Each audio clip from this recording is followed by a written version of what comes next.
이 대통령이나 국가에 큰 공헌을 하신 분이 돌아가시면 국장으로 장례를 성대하게 치러줍니다. 오늘 야곱의 장례가 애굽의 국장처럼 그렇게 진행되는 것을 볼 수가 있습니다. 40일 동안 향으로 몸을 처리하고 애굽의 모든 사람들이 70일 동안 애곡을 애도하였습니다. 여러분, 이 야곱의 장례가 이렇게 길게 진행된다는 것은 존경을 받았다는 것입니다. 요셉 때문에도 이렇게 될 수도 있지만 야곱이 참 귀한 대접을 받았다는 것을 확인할 수가 있습니다. 여러분, 야곱에게는 이 차자 콤플렉스가 있었죠. 내가 장자로 태어나지 못함에 대한 억울함이 있었습니다. 그래서 그 장자권을 갖고자 하는, 장자의 축복을 얻고자 하는 그런 사모함이 있었습니다. 그래서 속여서 결국 얻게는 되었습니다. 그런데 여러분, 이 마지막 야곱의 장례를 보게 되어지면 참 야곱이 바로와 그리고 애굽의 모든 사람들에게 존경을 받고 대접을 받고 있다는 것을 확인하면서 아마 야곱이 그가 그토록 되고자 했던 정말로 장자, 나중된 자로서 먼저 된 자가 되었다는 것을 우리에게 보여주고 있는 것 같습니다. 여러분, 한 번 죽는 것은 사람에게 정해진 것입니다. 누구도 거부할 수 없습니다. 우리는 그 죽음의 관문을 통과해서 천국으로 나아가는 사람들입니다. 조금 늦출 수 있습니다. 그러나 누구도 이 죽음을 부인할 수 없고 우리 모두가 다 죽음을 통과해서 천국에 들어가야만 하는 것입니다. 오늘 새벽에 기도하러 오신 분들에게 장례 얘기를 해서 참 죄송한데, 그러나 우리는 모두가 다 가야 할 길입니다. 우리가 이 야곱의 마지막 삶의 여정을 보면서 반드시 우리의 죽음을 위해서, 우리의 임종을 위해서 기도해야 되고, 무엇보다 더 중요한 것은 우리의 장례식을 위해서 기도를 많이 하셔야 됩니다. 장례식을 많이 인도를 하면 느낌이 있습니다. 영적인 느낌이 있어요. 참 은혜로운 장례구나, 참 복된 장례구나, 참 하나님께서 이 장례 가운데 은혜를 베풀어 주시는구나, 이걸 영적으로 느끼는 장례가 있고, 참 힘든 장례가 있습니다. 설교를 하더라도 이 설교가 안 나오는 그런 어떤 장례를 가면 참 하나님께서 주시고자 하는 말씀이 참 많구나, 참 은혜롭게 모든 것을 진행할 수 있도록 인도하시는 것을 보게 되어집니다. 은혜가 있는 장례가 되어야 됩니다. 우리가 마지막으로 우리의 유족들과 우리가 이 땅에서 함께 살았던 믿음의 지체들에게, 내가 알고 지냈던 모든 사람들에게 마지막으로 줄 수 있는 선물이 장례식입니다. 그게 마지막 메시지를 줄 수 있고, 마지막 내가 그들에게 줄 수 있는 선물이 장례식이에요. 그 장례식이 정말 복되고 은혜로워야 됩니다. 그 장례를 통해서 유가족이 믿음이 회복되어지고, 믿음에 떠난 사람이 돌아오고, 안 믿었던 유가족이 믿기를 결단하고, 그리고 심지어 조문객들도 그런 변화가, 그런 은혜가 있어야 됩니다. 장례식만큼이나 여러분, 우리에게 인간은 죽는다, 죽음이 있다, 이걸 확실하게 말해주는 것이 없습니다. 삶과 죽음은 동전의 양면입니다. 항상 죽음은 우리 옆에 따라다니고 있어요. 다만 우리가 생각하지 않을 뿐이고 우리가 밀어놓을 뿐이지, 죽음은 내 곁에 나와 함께, 항상 함께 동행하고 있을 뿐입니다. 언제? 모릅니다.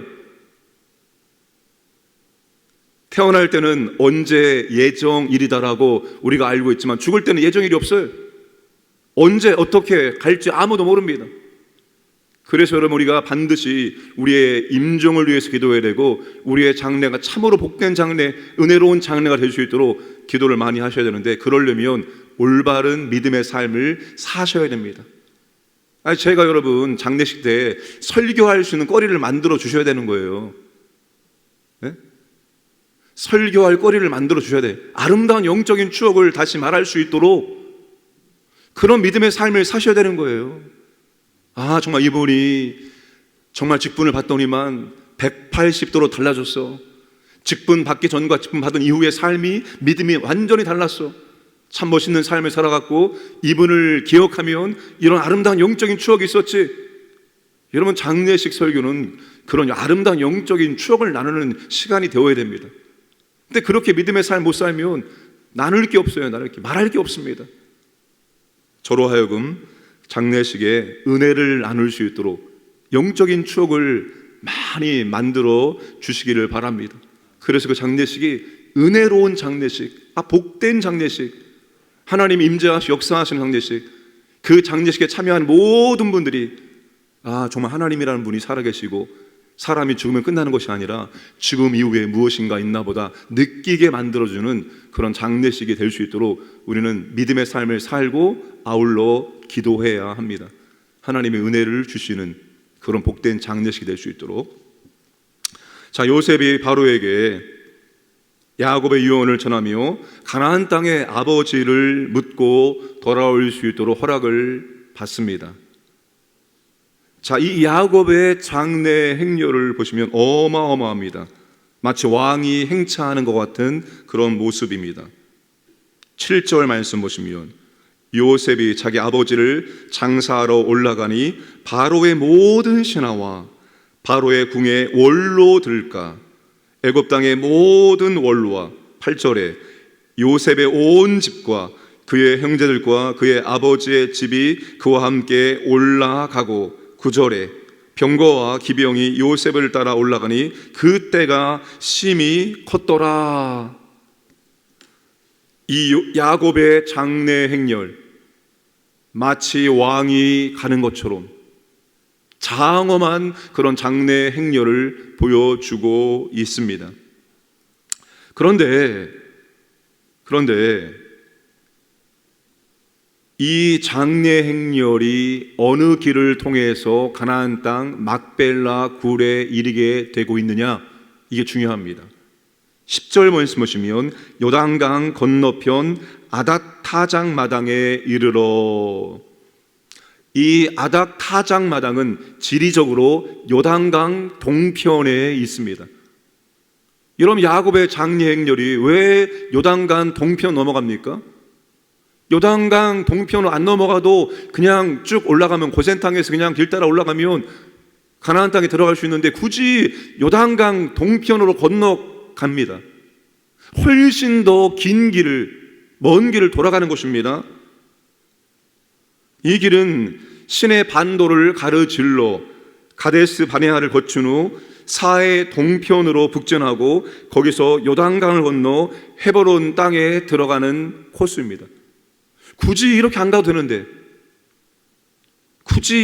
되는데 긴 길을, 그것도 요단강을 건너서 다시 요단으로 들어가서 헤브론에 있는 막벨라 굴에 들어갑니다. 야곱이 조상에게 돌아가는 길은 훗날 그의 후손이 약속의 땅으로 돌아오는 길입니다. 여러분, 차후에 여호수아가 이스라엘 후손들을 이끌고 요단강을 건너서 가나안 땅에 입성합니다. 이 야곱의 장례 행렬은 마치 여행 연습처럼 오랜 후에 그들의 후손들이 요단강을 건너서 가나안 땅에 입성하는 것을 미리 보여주고 있다는 것입니다. 여러분, 성도의 죽음은 믿음의 길을 따라 살고 소망 중에 천국에 들어가는 것을 보여주는 길이 되어야 됩니다. 이게 성도의 죽음입니다.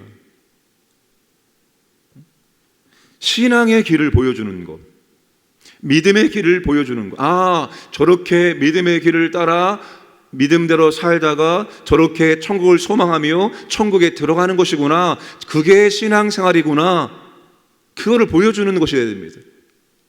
우리의 자녀들에게, 우리 믿음의 공동체, 믿음의 지체들에게 그런 아름다운 모습을 우리가 보여줘야 됩니다. 신앙의 길을, 좀 믿음의 길을 보여줘야 되는 거예요. 헌신이 식어가는 이 시대에, 요즘에 코로나 이후에 교회에서 점심 식사를 먹는 것이 그렇게 힘들어졌다는 거예요. 주방 봉사를 할 수 있는 분이 없어서 교회들이 점심 식사를 못하고 있거나 혹은 사람을 사서 돈을 주면서 점심 식사를 하고 있다는 사실입니다. 뭘 말합니까? 그만큼 여러분 헌신도가 약해졌다는 거예요. 헌신 예배 우리가 드리고 있는데 헌신 예배 드리면 갑자기 없던 헌신이 생깁니까? 헌신은 여러분 매 주일마다 드리는 겁니다. 주일 예배, 헌신 예배를 드리는 거예요. 일주일의 삶을 살다가 하나님 아버지, 내가 주님 뜻대로 살지 못했는데 다시 헌신을 결단합니다. 그게 로마서 12장 1절 2절 말씀 아닙니까? 이것이 합당한 예배니라 너희 몸을 드리라. 그게 몸신, 드리러 몸신, 헌신이에요. 우리의 헌신은 헌신 예배로 되는 것이 아니라 주일 예배로 헌신 예배를 다시 드리는 거예요. 여러분, 믿음의 길을 보여줘야 돼요. 믿음의 선배들이, 신앙의 선배들이 믿음의 길이 무엇인지를 보여줘야 되는 거예요. 믿음의 길을 걷는 것을 보여주고 천국을 소망하며 살다가 천국에 들어가는 것을 보여주는 것이 오늘 신앙의 선배들의 마땅한 모습이 되어야 합니다. 여러분, 야곱의 장래 행렬은 그 자체가 소리 없는 메시지입니다. 소리 없는 설교예요. 어떤 설교? 애굽의 안전과 번영 때문에 약속 잊지 말고 우리의 시선을 약속의 땅을 고정시켜 살라는 뜻입니다. 우리의 시선을 이 땅이 아니라 하늘, 저 천국을 고정시키며 살라는 것입니다. 그래야지만 안전과 번영을 주는 번영에 주저앉지 않게 됩니다. 번영과 안전에 주저앉게 만드는 유혹이 있습니다. 그걸 이겨야 됩니다. 고난과 역경과 어려움 속에서 소망을 잃게 만듭니다. 그걸 이겨야 됩니다. 그걸 이기게 만드는 것, 안전과 번영의 유혹을 이기고 고난과 어려움의 이 고통을 소망으로 바꿔주는 것이 바로 우리의 시선을 이 땅이 아니라 하늘에 두는 것입니다. 나도 언젠가 저 하늘에, 저 천국에 들어갈 사람이지, 내가 이 땅에서 어떤 삶을 살아야 될까 항상 고민하고 생각하게 만들어주는 거예요. 그게 야곱의 장래 행렬의 소리 없는 마지막 메시지요, 마지막 설교와 같습니다. 사랑하는 여러분, 야곱의 인생은 참으로 130년 험악한 세월을 살았습니다. 이삭의 삶과 야곱의 삶을 비교하면 이삭은 참으로 온화하고 순종적인 사람이었습니다. 그러나 야곱은 그렇지 않았습니다. 야곱은 하나님의 뜻보다도, 하나님의 방법보다도 자신이 얻고자 하는 것, 자신의 방법으로 속여서라도 빼앗는 그런 사람이었습니다. 돌아오는 길에 세겜에 정착하려고 땅을 샀고 끊임없이 하나님의 뜻과 어긋난 삶을 살아감으로 참으로 그의 인생길은 고단하고 피곤하고 고통스러운 삶의 연속이었습니다. 그러나 그의 인생의 말년 하나님께서 참 복되게 했습니다. 평안하게 했습니다. 번영을 보게 했습니다. 마지막 장례식조차도 은혜롭게 영광스럽게 하나님께서 만들어 주셨습니다.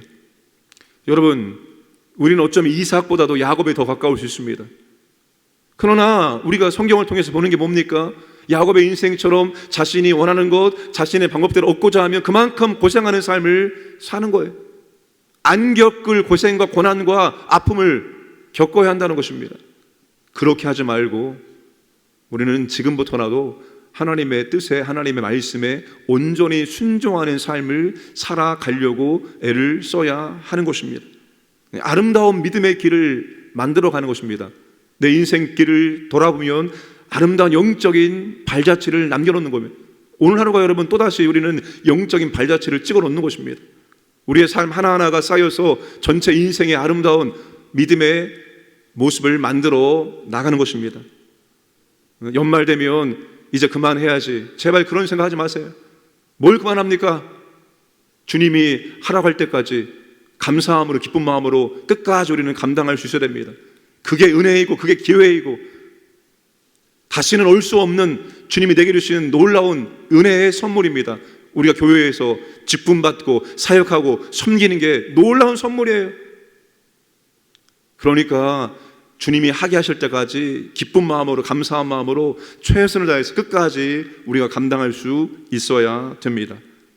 우리의 삶이, 그리고 우리의 마지막 장례식조차도 참으로 우리의 믿음의 지체들에게, 믿음의 공동체, 내 가족, 자녀들에게 아름다운 믿음의 모습을 선포할 수 있는 소리 없는, 마지막 소리 없는 메시지, 이렇게 믿음으로 살다가 다시 만나자. 여러분, 이런 메시지를 던져줄 수 있는 아름다운 정말 장례식 되기를 원합니다. 그렇게 살고 그렇게 되게 해달라고 하나님께 기도하시기를 주님의 이름으로 축복합니다. 기도하겠습니다. 선교사님들과 선교지 교회의 부흥을 위해서 하나님이 나라 보호하시고 인도하여 주옵소서. 우리 교회 다음 주부터 시작될 세계협절 특세, 세 사람의 한 조를 이루어서 함께 하기를 원합니다. 교회는 함께하는 공동체입니다. 깨워주고 함께 안고 함께 기도할 수 있도록 우리가 서로 붙잡아줄 수 있는 은혜를 베풀어 주옵소서. 기도하시고 하나님 아버지 믿음의 길을 보여주는 삶이 되기를 원하고 우리의 마지막 장례식조차도 하나님 영광 될 수 있도록 은혜를 주시고 인도하여 주옵소서. 함께 기도하겠습니다. 아버지 하나님 감사합니다. 오늘도 아버지 하나님 하루를 선물로 주심을 감사합니다. 아버지 하나님 선교지에 있는 성사님들에게 건강과 은혜와 복을 주시길 원합니다. 하나님 안전을 지켜주시옵소서.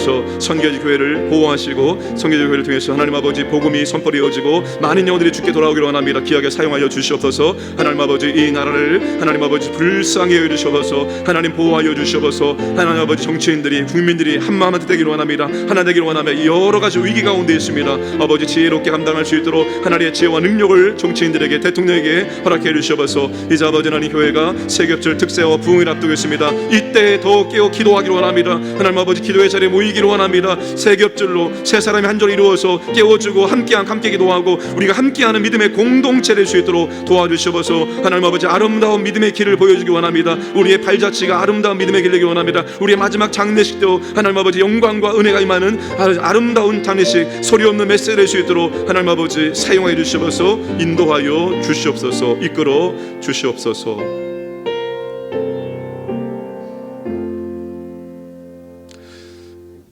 하나님 아버지, 우리가 야곱의 마지막을 보게 되어집니다. 야곱의 이 장례식 하나님께서 은혜를 주시고 복을 주셨습니다. 정말 아버지 하나님, 애굽의 국장처럼 성대하게 하나님께서 야곱의 장례식을 치러 주었습니다. 아버지 하나님, 그는 믿음의 길을 보여주었고 그는 아버지 하나님 우리가 어디를 보고 살아야 되는지를 분명하게 보여주었습니다. 아버지 하나님, 우리가 늘 주의 말씀에 순종하는 삶을 살게 하여 주옵소서. 아버지 하나님, 순종하지 않음으로 고생하지 않아도 될 고생하지 않게 하시고 아버지 하나님 아파하지 않을 것 아파하지 않도록 도와주시고 하나님 아버지 늘 주의 말씀에 순종함을 통하여서 늘 하나님과 동행하는 삶을 살게 하여 주옵소서. 우리가 걸어가는 발자취 하나하나가 믿음의 후배들에게 우리 자녀들에게 아름다운 믿음의 길을 보여주는 발자취 될 수 있도록 인도하여 주시길 원합니다. 아버지 하나님, 이 땅의 안전과 번영에 주저앉지 않게 하시고 또는 고난과 역경과 어려움 속에 소망을 잃지 않게 하시고 항상 우리의 시선을 천국에 고정시켜 하루하루 살아갈 수 있도록 은총을 베풀어 주옵소서. 아버지 하나님, 오늘 우리에게 주어진 하루하루를 아름답게 하나님과 살아갈 수 있도록 인도하여 주시기를 원합니다. 우리 인생 전체가 아름다운 믿음의 길을, 신앙의 길을 보여줄 수 있도록 인도해 주시고 우리의 인생의 마지막도 하나님 아버지 아름답게 은혜를 허락해 주셔서 정말 복될 수 있도록 역사하여 주시옵소서. 하나님 아버지, 오늘도 우리에게 한 달 주심을 감사합니다. 하나님과 함께 우리에게 주어지는 시간을 살기를 원합니다. 하나님 보호하여 주옵소서. 우리 광인의 모든 가족들 하나님께서 머리끝부터 발끝까지 건강을, 안전을 지켜주시고 보호하시고 가정과 자녀들, 직장, 사업터를 보호하시고 함께해 주옵소서. 오늘도 하나님의 은혜가 우리의 삶 가운데 풍성하기를 원하며 모든 말씀 예수님의 이름으로 기도드리옵나이다. 아멘.